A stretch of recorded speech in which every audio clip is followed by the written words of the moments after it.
अस्सलाम वालेकुम दोस्तों, ये देख रहे हैं आप, मैं दिखा रहा हूँ आपको ये तुगलक सल्तनत के ज़माने का बना हुआ फ़िरोज़ाबाद का किला फ़िरोज़ शाह कोटला। किस कदर खूबसूरत अंदाज़ के अंदर बना हुआ है। और ये सुराख जो आप देख रहे हैं, इन सुराखों में से दुश्मनों पर तीर और बंदूकों से निशाना लगाया जाता था कि दुश्मनी सेना अगर किले पर हमला कर दे तो उनसे बचाव के लिए यहाँ पर पूरे हिस्से में सेना तैनात रहती थी। पूरा देखें, इस तरफ भी किले का हिस्सा है, लेकिन शायद उस तरफ जाने की किसी को इजाज़त नहीं है।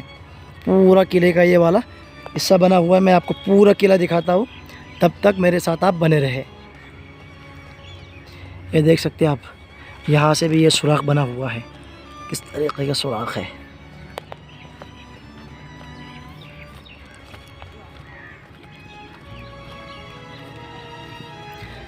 भाई वीडियो अपनी बनाना, किसी और की नहीं। नहीं, किसी और की कैसे बनाएंगे यार, तुम्हारी कौन बनाएगा यार, किधर भनक रहे।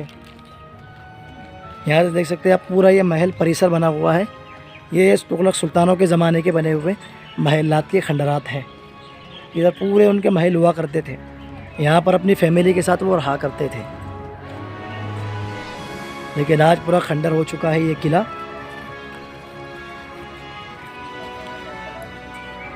मेरी बना पूरी वीडियो हद हो गई यार, जब इतने सारा बंद हो गया। और क्या तुम्हारा नहीं बना रहा हूँ भाई।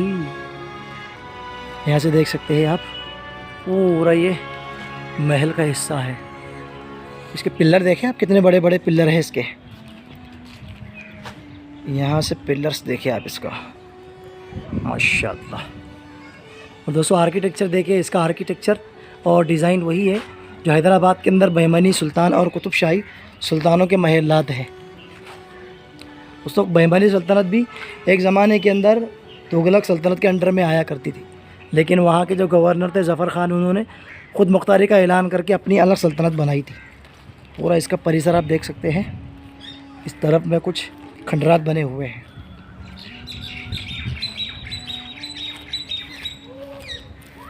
ये महल के खंडर या किले के बारे में कुछ लिखा हुआ है, और मैं आपको बताता हूँ कि यहाँ पर क्या लिखा हुआ है। ये देख सकते हैं आप, यहाँ से लिखा हुआ है, ये महल के खंडरात हैं, जिसका मैंने आपको फ़ोटो भी दिखाया वीडियो में, और ये पढ़ सकते हैं आप। किले की दीवारें 15 मीटर ऊंची है और बाहर की ओर से थोड़ी सी ढालू है।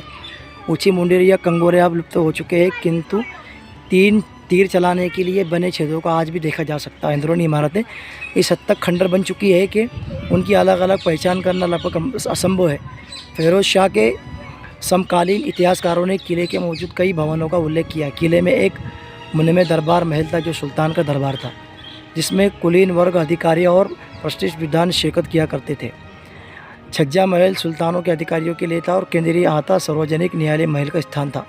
बाकी यहाँ से आप पढ़ सकते हैं। दोस्तों बताए कि इस किले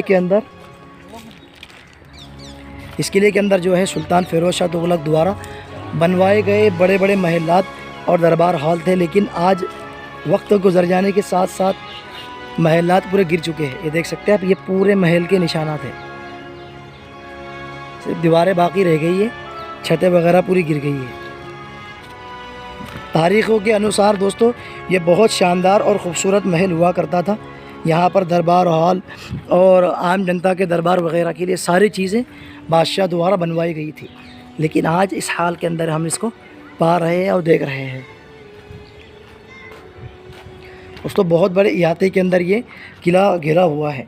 सुल्तान फ़िरोज़ शाह तुगलक सल्तनत के तीसरे सुल्तान थे।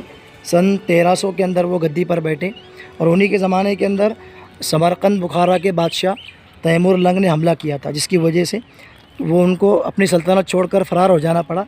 तैमूर लंग ने यहाँ पर आकर सल्तनत की ईंट से ईंट बजा दी और तुगलक सल्तनत को ख़त्म करने की कोशिश की, और यहाँ पर अपना एक हाकिम सुल्तान खिज़र खां को तैनात करके गया।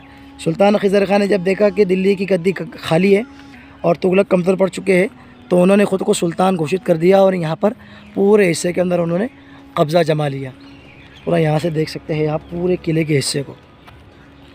तुगलक सुल्तानों के बाद सुल्तान खिज़र शाह की सल्तनत आई, लेकिन उसके बाद ही सुल्तान फ़िरोज़ शाह तुगलक के वंशजों ने दोबारा इस किले पर अपना अधिकार किया, और उसके बाद कई सुल्तान आए, लेकिन वो सुल्तान वैसे सुल्तान नहीं थे जैसे सुल्तान मोहम्मद बिन तुगलक और सुल्तान फ़िरोज़ शाह तुगलक थे। सुल्तान मोहम्मद बिन तुगलक और सुल्तान फ़िरोज़ शाह तुगलक अपने दौर के नामवर और बेहतरीन कमांडर और ताकतवर सुल्तान थे। उन्होंने बड़े बड़े राजा महाराजाओं को, सुल्तानों को अपने सामने घुटने टिकवाए। बिहार, बंगाल, राजपूताना, राजस्थान, खानदेश, दक्कन, पूरे भारत पर उनका राज हो गया था। और दोस्तों उन्हीं के इलाके के अंदर जो है सुल्तान मोहम्मद बिन तुगलक ने दिल्ली से अपनी राजधानी दौलताबाद को मुंतकिल की थी। और दोस्तों इस तरफ भी आप देख सकते हैं बड़े बड़े महलात खूबसूरत बने हुए हैं, लेकिन इस तरफ जाने की इजाज़त नहीं है। दोस्तों मोहम्मद बिन तुगलक के ज़माने में ही मशहूर सയ്याह इब्न बतूता यहाँ पर आए थे। उन्होंने जब यहाँ पर आए और यहाँ पर उनका सुल्तान मोहम्मद बिन तुगलक ने बहुत स्वागत किया और भगत किया और उनको यहाँ का काजी बना दिया। काजी एक तरीके से चीफ़ जस्टिस हुआ करते थे। वो काजी जज हुआ करते थे और तमाम दीनी मामलात के ज़रिए से शरीयत और सुन्नत के मुताबिक जो है यहाँ पर फ़ैसले हुआ करते थे और उमूर सल्तनत भी शरीयत और सुन्नत के मुताबिक ही चला करते थे। तो यहाँ पर सुल्तान फ़िरोज़ शाह तुगलक की बहुत बड़ी अज़ीमुश्शान हुकूमत हुआ करती थी। लेकिन उसके बाद तैमूर लंग बादशाह के हमला करने के बाद तुगलक सल्तनत कमज़ोर पड़ने लगी और पूरे भारत के अंदर अलग अलग सल्तनतें वजूद में आई। जिस तरीके से गुजरात की सल्तनत और खानदेश की सल्तनत और बहमनी सल्तनत, ये सब तुगलक सल्तनत का हिस्सा हुआ करती थी। लेकिन इनके जो दोबारा मुकर्रर किए हुए जो कमांडर थे, जब वो देखते थे कि दिल्ली सल्तनत कमज़ोर हो गई, राजा हुकूमत करने के लायक नहीं रहा, तो वो अपनी अलग सल्तनत बना लिया करते थे।